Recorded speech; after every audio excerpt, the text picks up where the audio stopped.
So on the last episode, for what it's worth, I showed a lottery ticket. I bought a ticket to see if I could win $2 billion. Well, guess what?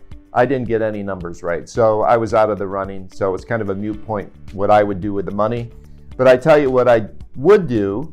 I would not quit my job. I love what I do. I've always loved what I do, maybe a couple exceptions. And so I would stay in the job, but I'd probably start a foundation. I'd do a bunch of other things. So let me tell you the responses that we had when we did the survey. So the first question we have is, would you leave your job? So 5% of the people said they would leave their job if they won $100,000 in the lottery. So that either tells me they don't need a lot of money to live on, or they really hate their job. The next group, 45% said they'd leave their job for $20 million. And then 20% said they'd leave their job for $100 million. And basically no one said they'd leave their job for $2 billion, because you already had the group figuring, I think, that $100 million would certainly be enough to live on and do whatever you wanted to do. And finally, 30% said they wouldn't leave their job, which doesn't surprise me.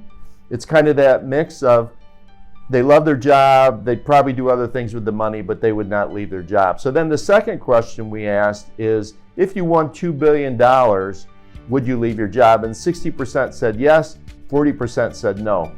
And then finally, it's not a bed of roses. I remember reading an article which I provided to you today that said there are 20 examples, but there's certainly a lot more than that, of people that really faced kind of a disaster after they won some major lottery numbers.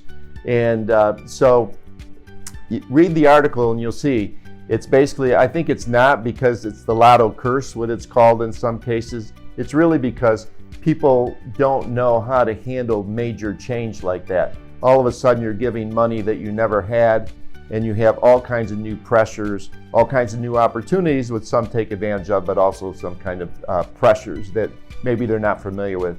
So my question for you today is, if you did win the lottery, what is the first thing you would do with that money? Love to hear your thoughts on this, for what it's worth.